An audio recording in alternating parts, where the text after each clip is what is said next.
Hey, this is episode number 59 of Gen-X Amplified, and today it is all about the power of culture, business, and community to make a positive impact on the world. That's because I will be having a conversation with Ian Schafer, who is the co-founder and CEO of Kindred, which is an events-based startup that focuses on bringing together brands, nonprofits, and cultural leaders to accelerate sustainable, purpose-led business transformation. All right, so this is a must-listen episode, okay?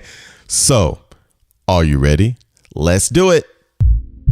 And the business case is very obvious for companies to invest more in things like sustainability and, health and wellness and diversity and inclusion, because the business results are there when they do. Welcome to Gen-X Amplified, where we bring you inspirational and entertaining conversations with successful Gen-X leaders and entrepreneurs. This is the show created just for you. The powerful generation between the boomers and millennials to help you amplify your story, maximize your impact, and become Gen Exceptional in business and in life. Now, here's your host, Adrion Porter. Hey everyone, welcome to another episode of Gen-X Amplified. This is the podcast dedicated to giving a voice to the very powerful generation between those brilliant boomers and magnificent millennials. And as always, thank you so much for subscribing to the podcast, for listening, and for supporting the movement. I truly appreciate it. So I am going to jump into this episode because I am thrilled to chat with my awesome guest today, who has been named a media maven by Advertising Age, one of Campaign Magazine's 40 over 40, and one of the coolest people in tech, and the best CEO in social media by the Shorty Awards. He has been at the forefront of media, content, advertising, and marketing since 1997, including being the founder, CEO, and global chairman of the influential advertising agency Deep Focus, which has won numerous accolades, including Cannes Lions, Webby, and Emmy Awards. But recently, he did a major career pivot and is now focused on harnessing the collective power of culture to make positive impact in the world through his new venture as co-founder and CEO of Kindred, which is an organization that builds communities and events that enable brands, nonprofits, and cultural leaders to accelerate sustainable, purpose-led business transformation. And I love all of that. So without further ado, please welcome my Gen exceptional guest, who back in 2012 also played a starring role on Twitter as an invisible president, the one and only Ian Schafer. Ian, what is going on, buddy? Thank you for having me. I mean, it's nice to funny. People talk about like Gen X as an invisible generation. Yes. And then I realized I played one on Twitter, and now you reminded me of that, and it's all coming together. So thanks for reminding me of that. I love it. Yeah, we definitely, that's why I do what I do. And I'll tell you one thing, just quickly, because people are probably wondering, what is he talking about? They're listening. And back in 2012, I won't name any names, but we're in a political season, so this is very appropriate. But Ian, it was so genius. You played the role and you created a username, and it was pertaining to a certain actor, but it made my day. And those of you who know what I'm talking about know what I'm talking about.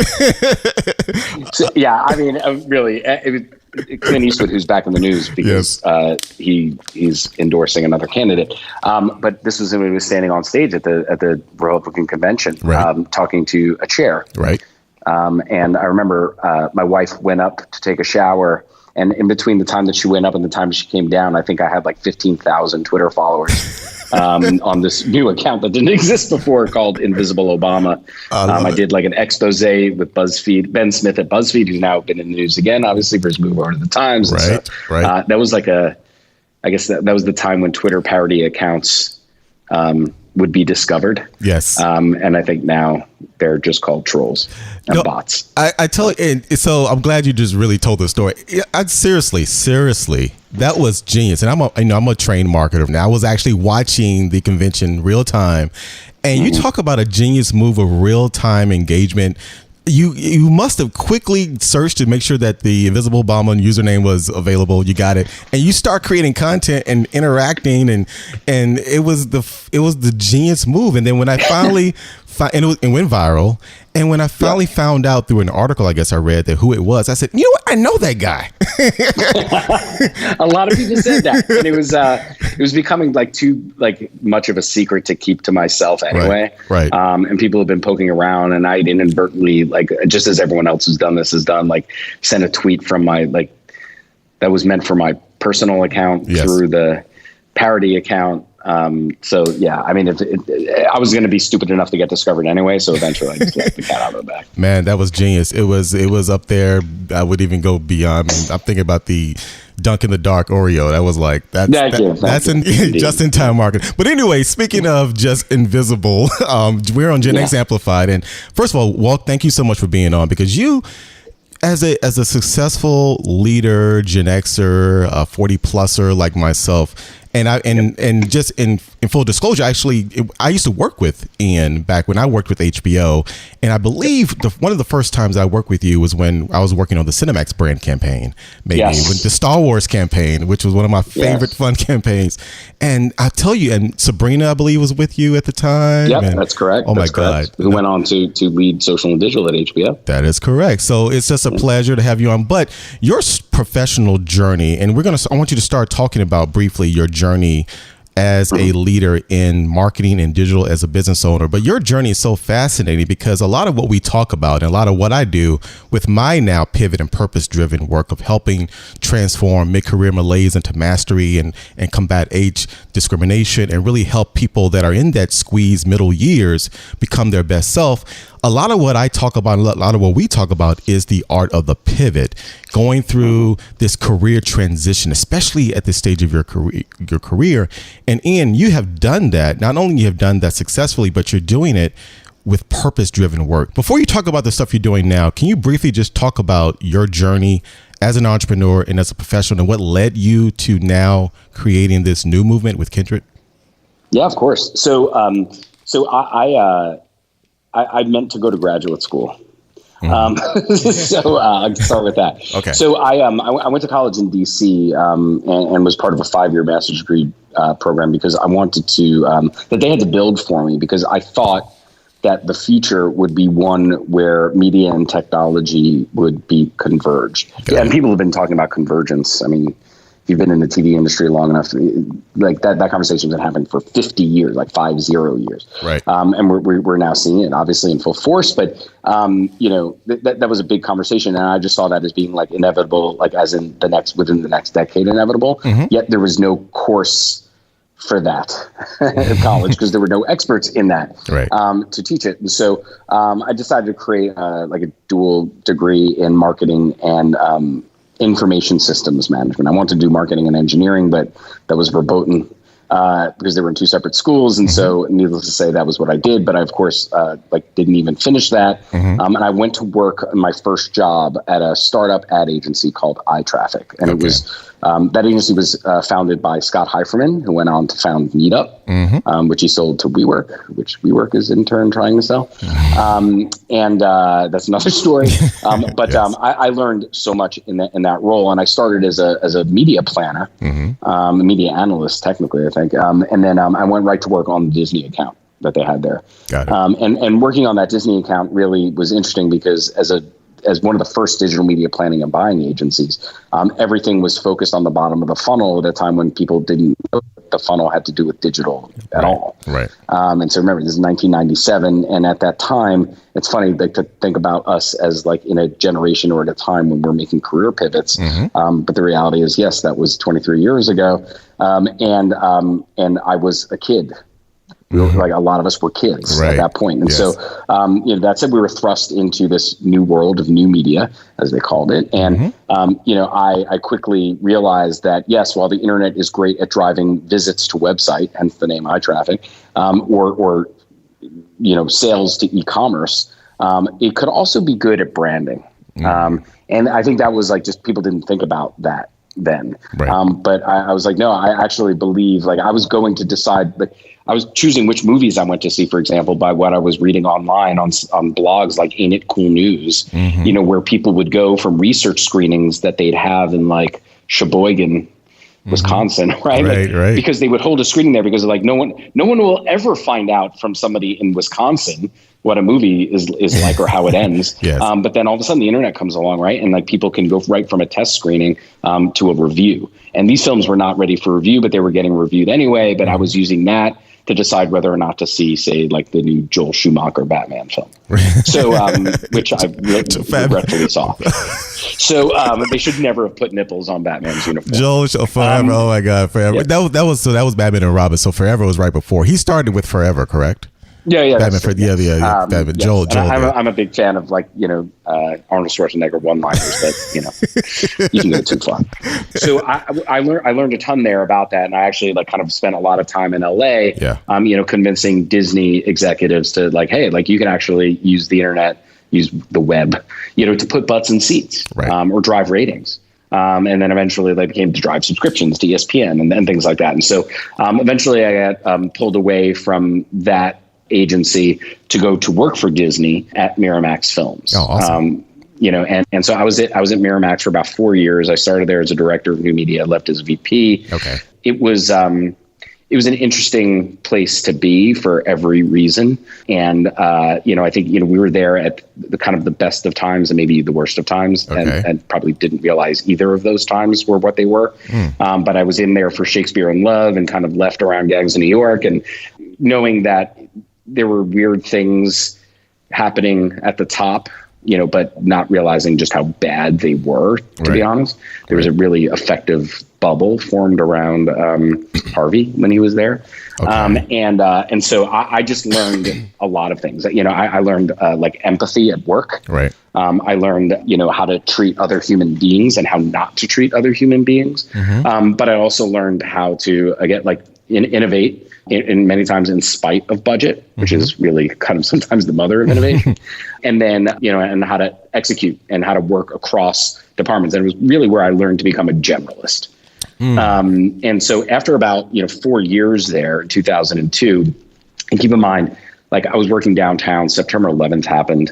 And, you know, really understood and I was living downtown too, really understood what the value of community was coming out of that as well. I saw the seeds being planted for what we now know as social media. Okay. And I saw like, all right, with all of this coming and knowing who the individuals were who were building some of these platforms, there is going to be, like something major happening over the next couple of years, and kind of just working for a movie studio or one company and working for that human being in particular was just not something I felt would be sustainable.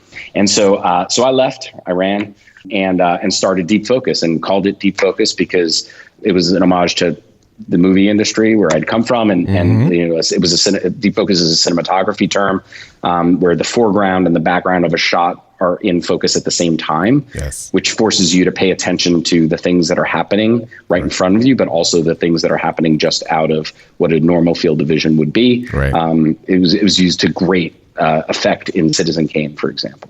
Wow. So the greatest film of all time, Citizen Kane. Exactly. So I left there to start the agency, and frankly, like I didn't want to start an ad agency. I didn't really love like the agency environment or the business model. I just thought it would be something that I could do that would be my own, that, you know, where I could set my own rules, be my own boss, and work with, you know, my own clients, frankly. And so I figured I would give it 6 months, and if it didn't work, I'd get a job. And then 15 years later, you know, left and kind of like, I wouldn't say like a graceful exit, but like I kind of left the industry in a huff, to be honest. And so many things happened in between those 15 years, so many wonderful things, so many like crazy things.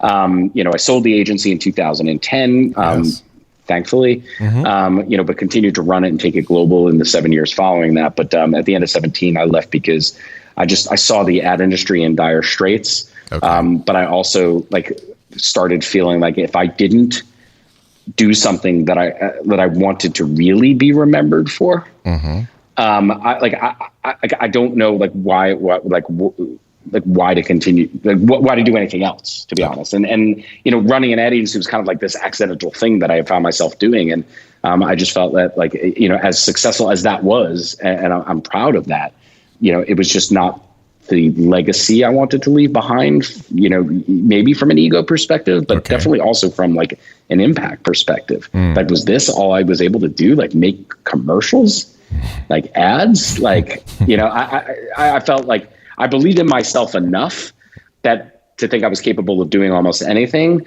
but was skeptical enough of people's faith in me that I could frankly do anything else other than what I had done for the last 15 years. So I felt like the only way to overcome that was to try it. And so, like, I took that proverbial leap of faith and left without knowing what I was going to do next. Wow.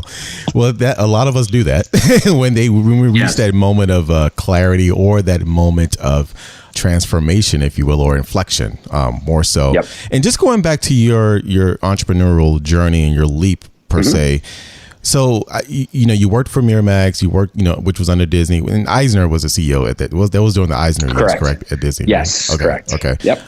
And you started something on your own, and I heard you say that, you wanted to set your own rules, you wanted to be your own boss. Was that something that was bubbling up inside you for many years, as far as, because that is, I tell people all the time, it's not for the faint of the heart, but it's something that's very different than being an employee. Neither one is right or wrong. It's just what you want to do. But was that something, Ian, that you thought about for a long time, or was it something that you just at that moment wanted to chart your own course? So I was always, I had always started my own businesses, and I say that like part tongue in cheek, because like I feel like, like when you start like a lemonade stand in high school, does that count? You know what I mean? But like I was always like, I was selling baseball cards and comic books, right? I was, in college, I worked with my good buddy, like Brian Sugar, on helping to launch a local ISP, right? Like there was, like I was always doing something entrepreneurial. Got it. And I think that word has taken on a lot of different meanings, because I think, when people use entrepreneurial, it means like basically being an entrepreneur in some cases without all the risk associated with it. But like I kind of like, risk to me is one of like my like greatest motivations, right? Like kind of not just avoiding downside, but like really like taking advantage of a potential upside in any situation is just frankly like that is like one of my motivations. Everyone has a different motivation, right? And I think that's unique to everybody, and part of like figuring out who you are or what you want to do or what you want to be when you grow up, like is all about kind of getting a better understanding of what motivates you. But for me, like risk was one of those factors. So I think I'm naturally an entrepreneur, like, and you kind of get the feeling that you are one, like based on like how you feel when you walk into a casino. Right. Like if you walk into a casino, like feeling like I'm going to take this place for everything that it has, like you're probably an entrepreneur. If you walk into the casino, it's like, I am only going to walk in here with $300. And if I lose that, I'm done. Yes. You're probably not. And it honestly probably makes the former worse than the latter, of a human being. But it's just, it's just the way I'm programmed, I think, or the way I've been programmed. So it was just something that I felt like I needed to learn for myself. Like, was this something I had the stomach for? And I have to say that if it is something you have the stomach for, it can be strangely addicting. And when we talk about addiction, there are not a lot of pros about that, right? And I think I've learned from that too, that there are a lot of negative results of being addicted to even something as benign as like entrepreneurship or work. And honestly, it's like only been in the last few years where I've and many others have only felt comfortable talking about it. Yeah. Well, I'm glad you're being very candid with that, because a lot of people sometimes, especially in this day and age of social and the IG world, people get a very false narrative when it comes to entrepreneurship. Again, there's a lot of good things, but seldom do you hear, maybe not, but I was going to say seldom do you hear a lot of entrepreneurs that are doing well talk about the other side. And but it's good that you said that. And the world, definitely was a better place since you did make that decision to start Deep Focus. Because again, I had the pleasure of working with you when I was with HBO, working on the Cinemax brand, and we had a really great for the first time ever, all 6 Star Wars film on Cinemax for the first time in HD. That's right. I remember that campaign, and we enlisted the service of Defocus, and it was a pleasure to work with you, and you've done great. And after that, like you said, that moment and 1 year, 1 month turned into 15 years. And, you got a very successful exit, Engine USA, I believe, correct? That's correct. And Engine Group Global. Engine Group Global. Correct. Engine Group Global. So a great acquisition. You sold it. And then, like you said, you wanted to know or try to figure out what you wanted to do. And a lot of us are at that point. So speaking of impact, let's talk about what you're doing now.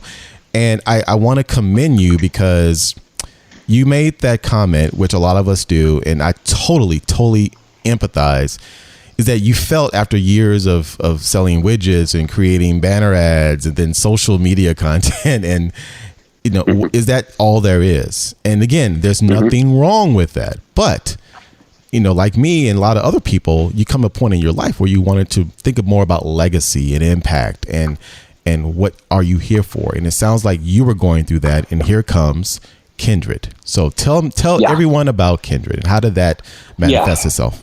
So I'll tell you what it is, and then I'll tell you how I got there. So Kindred as a company exists to bring together groups of leaders from the business world, the nonprofit world, and let's call it like culture together to accelerate the rate of change, as it pertains to sustainability and social impact. Change is necessary to make those things happen. And right now we're at a time when people have relatively little to no faith in government to make that change happen. They're too slow to make decisions and they don't make enough of them. And when they do, they inevitably compromise themselves out of impact. So the world has turned its hopes. Again, you can look at this as, potential upside or horrible dystopia.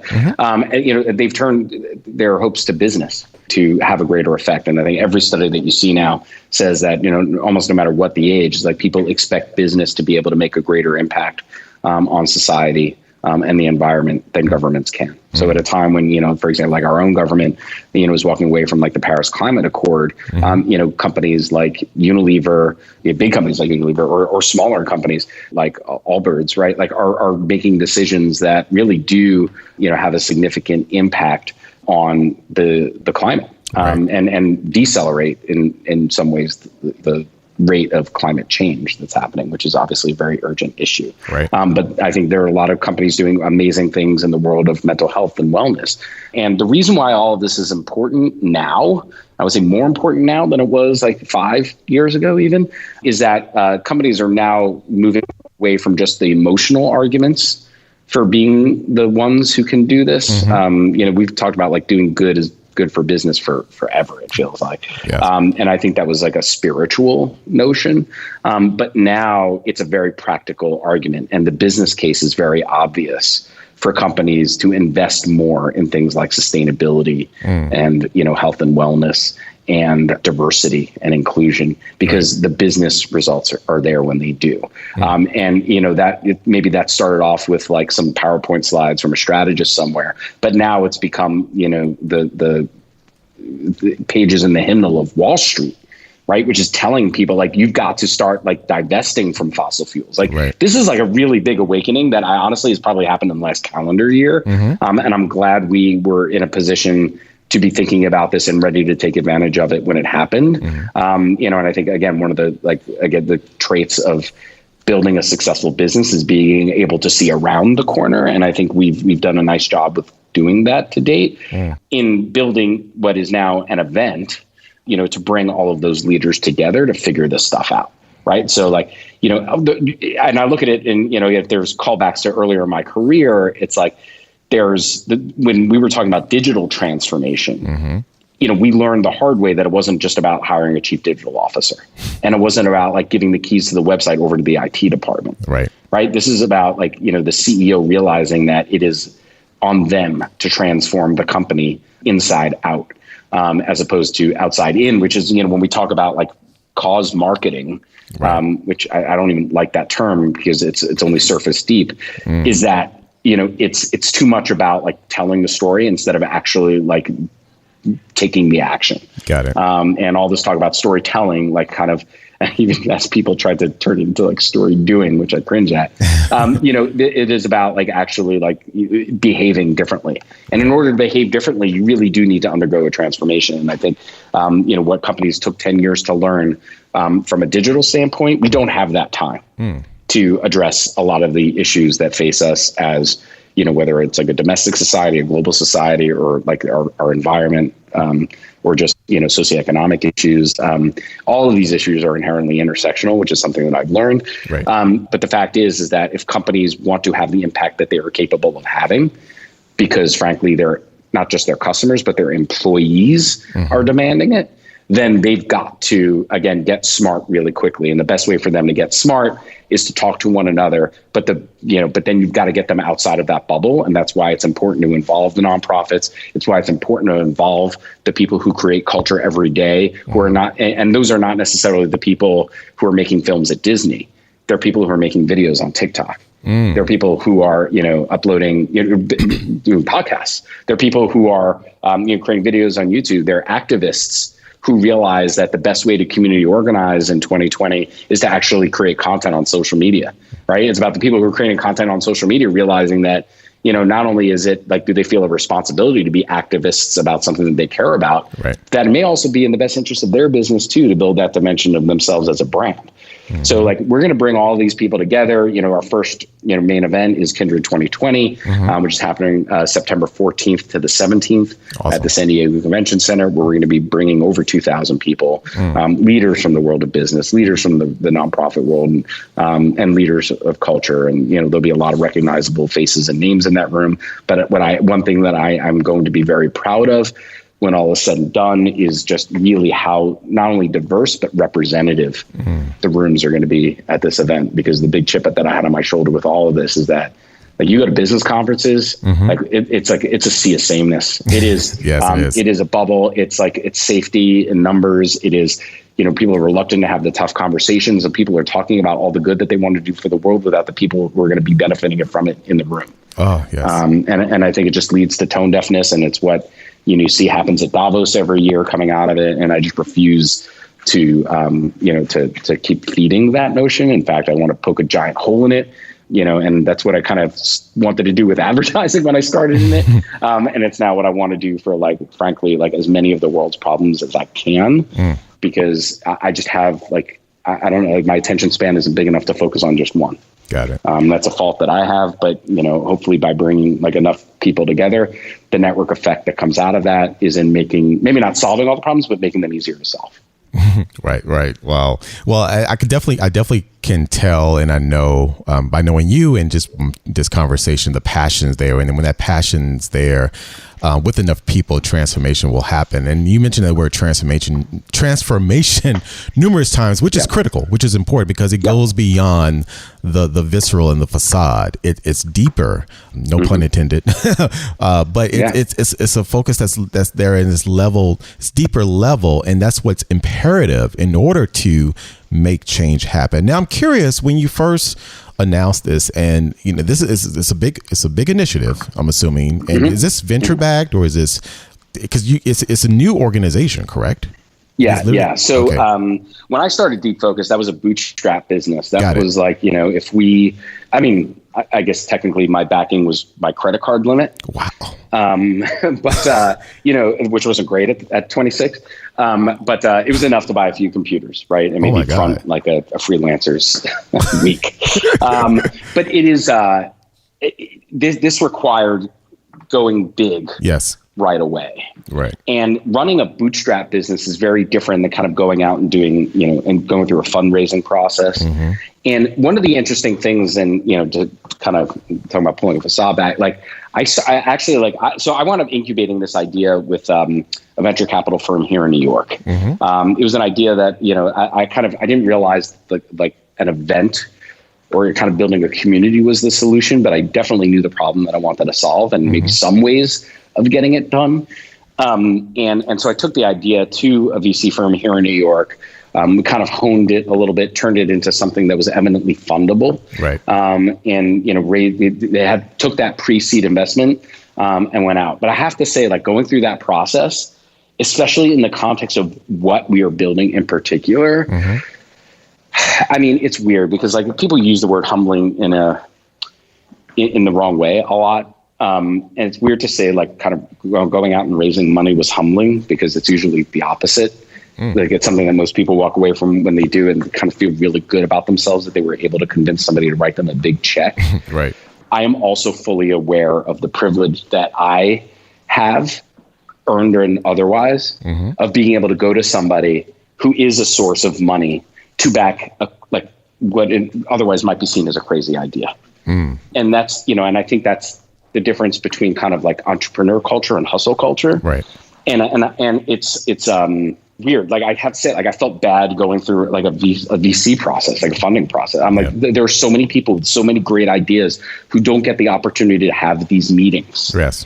And I'm using that as fuel for my fire too, to be able to give that opportunity to more people as a result of what we build. We're you know, again, like building opportunities for startups with like founders from all kinds of backgrounds to be able to find the funding that they need to take their ideas forward. And so it's just, you know, I'm building that dimension into the company that we're building, but as a venture-backed business with investors, it is a very different experience and one that's been a tremendous learning experience for me, both as a founder, a leader, and frankly, just now what I feel like I'm again a student. You know, kind of learning from, you know, a bunch of different people who've done a lot of different things before, you know, about, you know, what the right and wrong things to do. And I'm blessed to have a co-founder who's done, you know, this before. And it was someone that the VC firm primary venture partners that they introduced me to as a part of the process. And, you know, he's kind of been in many ways my technical co-founder in all of this, as someone who's built large scale events businesses. And I've not built those businesses. I've built events, but not necessarily like, you know, for profit. And that's a very different world. And so I've just learned a ton over the last, you know, like 18 months that we've been building this. And so, you know, and obviously, like, again, to build anything for 18 months pre-revenue requires a significant amount of investment. And so learning how to manage through that, actually like doing a proper fundraising process after we raised the initial capital, you know, was an experience too. And it's frankly, again, it is humbling because I realized just how little I knew about that. Yeah, it's a different world. I brought that up for my own education as well, and just to do a conversation, because I've talked to people, and I've even in the past just talked about the two different worlds of the venture world versus the bootstrap, or even when you're doing good as Kindred is, the nonprofit or NGO versus the B Corp, which I believe you guys are sort of or in process at least of trying to be a certified B Corp. And I tell people that because I didn't know really much about B Corps in the past, but there are ways to do good. There's ways to make impact and still have some level of ownership as or be a for-profit business. But then there are pros and cons to both. But again, going through the fundraising process, it can be a humbling experience. I haven't done it myself, but I've read, and actually there's a great book I read recently by Scott Cooper from Adrion Horace called Secrets of Sand Hill Road. And it talks about what these guys, not only in Sand Hill Road in Silicon Valley, but all over, what they look for. And it could be a beast. And I bring that up again because Kindred is a very transformational for-purpose business. However, it is a for-purpose business, and it's not nonprofit, it's a B Corp. So, well, I mean, look, not even nonprofits need to be sustainable. Thank you. And a venture-backed business, as well as a nonprofit, can only get going by asking people for money. I mean, true. I think that is a similarity that we have. So when I'm talking to nonprofits, we appreciate each other, you know, because we're both out there knowing that we're always running out of money. Right. Like there's like that is like our existential threat. Yes. You know, what I firmly believe that for-profit and nonprofit partnerships are integral to making this happen, because no one can be as expert on what to do in the field than, you know, a good nonprofit, right? Like no matter how like much a for-profit company wants to do things, like it's not their number one priority is not necessarily like understanding all of the facts that go into the purpose that they've identified, right. For themselves as an organization. And so that partnership is integral, and increasingly it's becoming less of a kind of philanthropic partnership, which is just means the nonprofit is there for the giving or the receiving. And increasingly it's becoming like almost like in some cases logistical partnerships, like Feeding America being a solution to food waste problems, as opposed to just, again, like someone who's like giving meals to people who need them. Right. I think you're going to see a lot more innovation in the nonprofit sector as well, who can maybe reduce their dependency on fundraising, right? Because they're generating their own funds, which is a very for-profit way to think about it. But even they could still be a nonprofit and behave that way. Right. And I think obviously, like as a for-profit company, I'd rather have like the resources and frankly, the governance that goes into building a company, a successful for-profit, right. Hard at work on solving these problems too, especially if they feel like part of their success lies within addressing these issues, as opposed to doing it because they've just made so much damn money making those issues worse. That is true. Right. So I think that's why B Corps are so wonderful. Yes. And we're thrilled to be, we're working with them too, like not just as like a B Corp ourselves, but we're giving them an opportunity to and doing everything we can to raise the awareness of just like how relatively easy it is to become one, whether you're a new company, like a mom and pop like hardware store, or a giant global corporation like Danone. Right. You can be a B Corp. And I think that's, it is a journey just like everything else is. Right. But I think, again, like we need to learn to celebrate the incremental steps and progress that you realize along the way, rather than hovering your finger over the cancel button on Twitter every time a company makes a wrong move. They inevitably will. Well, I love that you said that it's very integral, those relationships between the nonprofits and the for-profit, for lack of a better word, businesses and the B Corps. And there's one who my former boss, Allison Moore, over at Comic Relief USA, you guys are working with. And Allison, I love her. She's great. But that's really an example of a company utilizing someone in that CEO chair that came from the for-profit or enterprise business, now working in the nonprofit sector. So that's good. So when you announce, Ian, the essence of Kindred.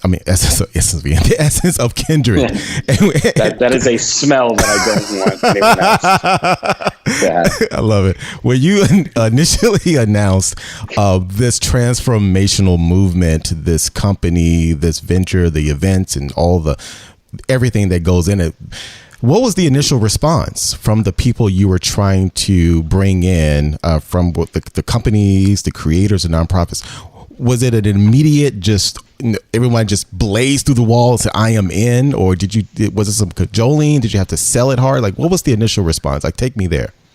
Yeah. So I would say it ranged from incredibly enthusiastic to admirably skeptical.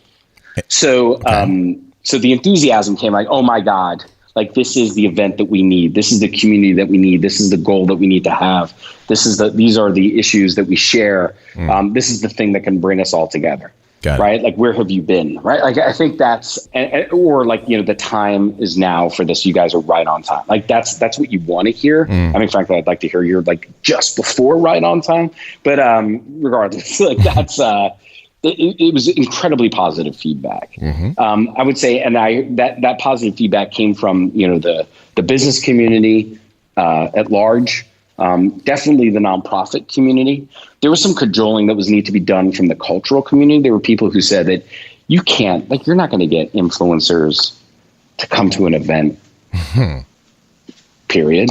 Like, you're not going to do that, right? Because really? We're coming out of a world where, like, we're still in one, where they go to things like VidCon, right? And they're fan fests, and they get, in many cases, they get paid directly or indirectly to do this. And, they're used to being the product.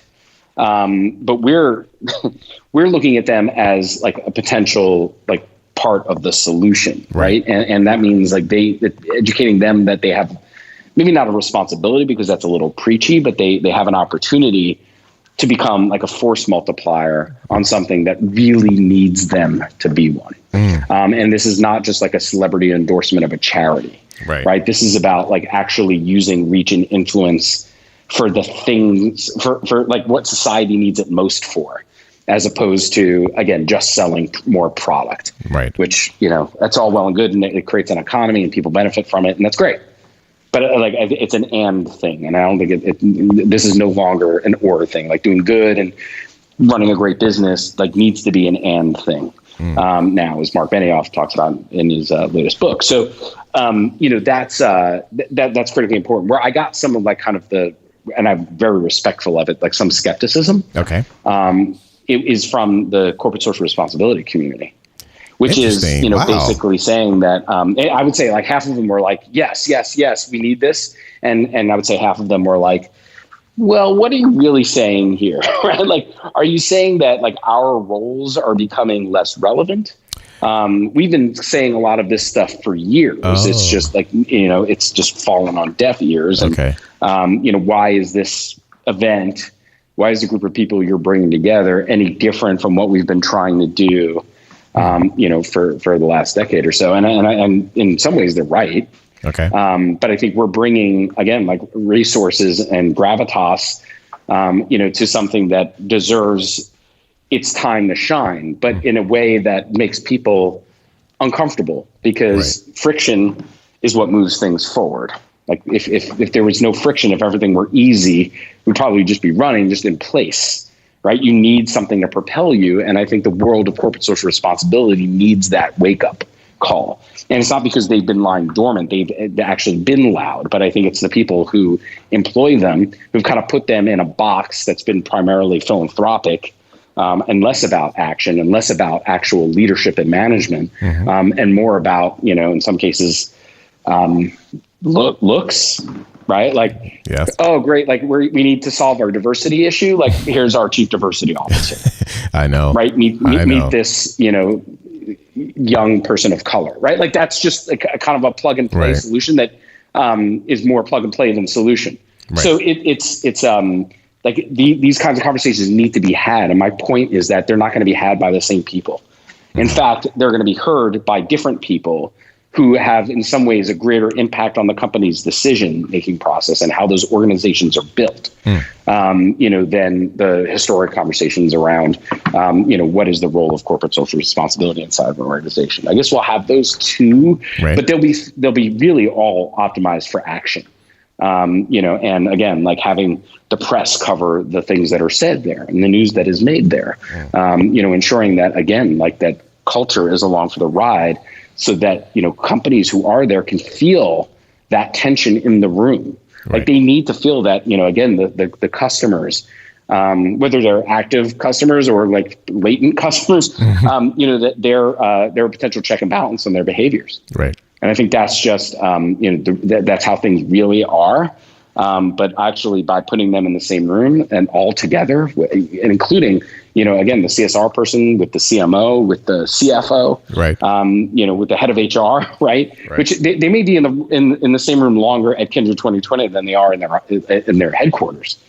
So, you know, I think this is an opportunity for us to really like coalesce and create a set of standards, or at least standard behaviors that can be emulated or admired by other companies. So we're not just talking about, you know, Nike's great cause marketing campaign. Right. Well, it sounds like in the way you have described it and set it up, it is really geared toward accountability. Like you said, it's that when you come there, the goal is to impact and create action once you leave the room. Now, is this primarily an events organization? So you mentioned Kindred 2020 in September, which is awesome. And so I'm assuming it's 2020. So this will be the vision is to have annual events. And what about events in between the calendar year? So obviously this is built around like an annual recurring event. So there will be Kindred 2021 and Kindred 2022 and so on. But in between those events, there will be other things happening. So, for example, at Kindred 2020, we're bringing together groups of creators around these workshops that we call quests, where they're going to be building communication platforms to address things like voting and mental health and the climate crisis, and building communications platforms that we help them project manage throughout the year. Okay. So for example, when you have a sponsor sponsoring, a mental health community, they're basically like kind of the patron or the underwriter of that community. And they basically, again, like fund our ability to project manage them, and really like keep them together throughout the year, developing, honing, creating, distributing content that makes these problems easier, or makes conversations easier for millions of people to participate in. Okay. And then makes the volume of those conversations too loud for institutions to ignore.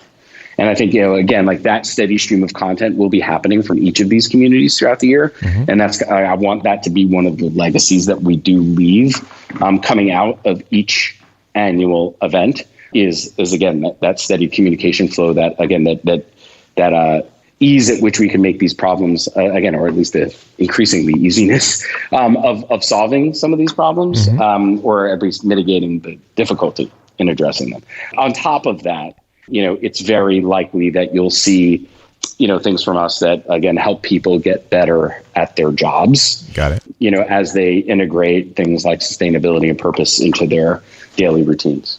As they will have to, if they want to become, and they want to stay relevant in their careers. This is not like a flash in the pan or like a trend or a fad. Like this is something that, we're going to be faced with these issues for a very long time. People are not going to all of a sudden like go from smart to dumb about them. Right. So at least, the general public, from an awareness standpoint. And so we want to make sure that, people are armed with the tools and resources necessary for them to get better professionally at all this, whether they work at a nonprofit, whether they, work for a for-profit, or if they're kind of a small business owner, or even a big business owner, if you're like an independent content creator. Right. And so we'll be making those tools and resources available as well. And then I'll leave the rest up to your imagination. But I could tell you that we have many, many plans, and I think the physical gatherings are one of them, but arguably the most important one, because those are the things that are most scarce. And therefore are in the shortest of supply, like the meaningfulness of those physical connections, right? The serendipitous like meetings in the hallway, or something that's just really necessary, and the best part of the best events that I've ever attended. Yeah, well, I tell you, this is an amazing effort, King, and not effort, but initiative, more than an effort, Ian.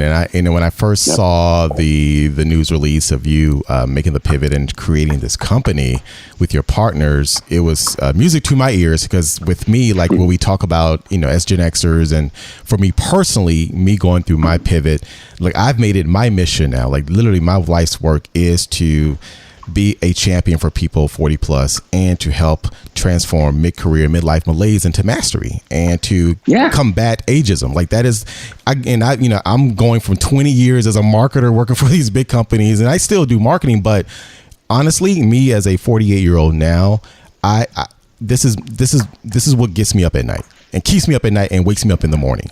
And this is my new mission, is this entire effort to help people in our generation, and then generations and beyond, because again, focusing on people that are 40 plus, that will include millennials and eventually Gen Zs and the Gen Alphas of the world, like my baby girl. But all that being said, recognizing a problem that you want to solve, and this problem that I'm trying to solve was a problem that I was going through in my 40s and in this inflection point. So I am now driven to help solve that problem. I am now driven to help combat ageism and to increase age inclusion for people 40 plus in the workplace. I am passionate about helping to transform malaise into something that's masterful in your middle years. And so for what you're doing for all these great causes and initiatives, by bringing together people together to transform, because you can't do it with one person. Like people say all the time, that's right. It has to be bigger than the messenger. It has to be the message. We will live forever. And I just give you kudos, especially as a Gen-Xer, thought leader, digital leader. Kudos to you. But before I let you go, I always have one question that I ask all of my guests on Gen X Amplified. And it's going to be pretty fun to get some more to your personality, more than probably we already know at this point, because you definitely have shared some gems from Invisible Obama. But this is a fun one. So, Ian, if there was a song that would play every time you enter a room or when you walk down the street that perfectly fits you, your story, and the brand of Ian Schafer, what song would that be? What would be your own personal theme song? It's funny. I don't know. Like, this is not like the "I'm gonna get you, sucker. Every hero needs a theme song" answer. But which is a great movie. Awesome. Kenan Ivory Wayans. I would say maybe only Gen Xers know. I got it. But I think the song that I most aspire to represent me, if I were to go like the non hip hop route, is probably "Easy" by the Commodores. I just, there's something about that song, including like if that song is so good that even the Faith No More remake of that song is just sheer perfection. It's like the calm, the peaceful, the serene, like I got this kind of song. Yes. And it's like, I wish that was how I felt all the time. The reality is I generally feel more like Bulls on Parade by Rage Against the Machine. So it's, or Protect Your Neck by Wu-Tang, right? Like that, like that's probably how I generally feel. Yes. But it's like, I aspire, like I wish like I could feel the way that Lionel Richie feels when he's singing "Easy," like Sunday morning. That is a beautiful, I love that song. Yeah.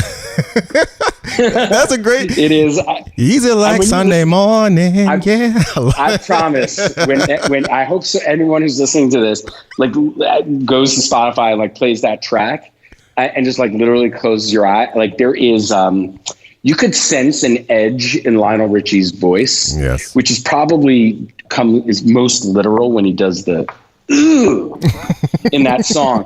That is just it realized maybe that's all a facade. Anyway, I love. I've been obsessed with that song since I was a kid. So that would probably be my song. That's one of my. Why in the world would only? Okay. So you're gonna get me started, man. It's like in the face of adversity. It's like I got it right. But I got it. It's probably all fake. But again, it's I love it. Near perfect. Easy like Sunday morning. The Commodores. I paid my dues to make it. That's a great choice. And I got I definitely got the reference to "I'm gonna get you, sucker." Great Kenan Ivory Wayans. Walking down the street with the fishbowl. That's right. The high steppers. Okay. Gen Xers. See, only Gen Xers would know that. And man, this is great. Great chatting with you again. Kudos to you and your team, to all the creators, to the companies, to the NGOs, nonprofits, just the community that you have collected, that you are still and will continue to collect to make transformational impact through Kindred 2020, 2021 and beyond. I really enjoyed this conversation. And again, this is just a great testament to no matter where you are in your life, in your career, no matter what age, especially if you are in this middle age, generationally, if you are a Gen Xer, anyone that's gone through a career pivot or thinking about a career pivot, and you're itching to do something with meaning, with purpose, with impact, and with influence, there is an opportunity for you. And just like Ian, what he's doing with Kindred and all the efforts. Ian, can you please tell everyone that's listening how they can keep up with you and also just keep up with what's going on with Kindred? Absolutely. Definitely stay tuned to kindred.live. There will always be announcements at that site. Okay. It's Kindred, kindred.live. Got it. You'll be able to see who all the amazing speakers are, how to purchase tickets, how to even apply for free passes, and just generally how to get there. So that's important. And then I would say the company is generally at Kindred on most, if not all, social media platforms. Mm-hmm. Again, I'm quite proud that we were able to do that. And then for me, I am not at Ian on everywhere. I am at Schafer generally everywhere. That's at ISCHAFER. Twitter is probably the best version of me that you're going to get. Definitely Twitter is probably the best version, knowing you. Man, Ian, thank you so much. This has been a blast, man. Thank you for spending time with me and our Gen X Amplified audience. And thank you for doing what you do as a fellow curator. I know how important it is to find people, to talk about this stuff. So thanks for doing it for everybody. My pleasure. Thank you. Okay, that was Ian Schafer, the one and only Ian Schafer, advertising veteran, business leader, digital maven, and currently the co-founder and CEO of Kindred and its inaugural event, Kindred 2020, which will be held again in September of this year in San Diego. Definitely go check it out. Check out also kindred.live, the website, so you can find out all about the speakers, the agenda, and you can even purchase your tickets right there on kindred.live. Such a great event of what Ian and the team are doing with this mission, with this movement, with this company, to bring together all of these cultural leaders, these nonprofits, the companies, the leaders, to talk about how they can collectively collaborate and champion and accelerate purpose-led business transformation. That is so awesome. And always, you can always go to genxamplify.com to get the show notes for not only this episode, but all the other episodes and conversations with these great generational leaders. And if you have enjoyed this podcast, please go over to Apple, iTunes, or your favorite podcast platform and give us a rating and review. That will be very helpful, and I would truly appreciate it, so we can continue to spread the word about Gen X Amplified. And as always, remember, this is more than a podcast. This is a movement. Take care.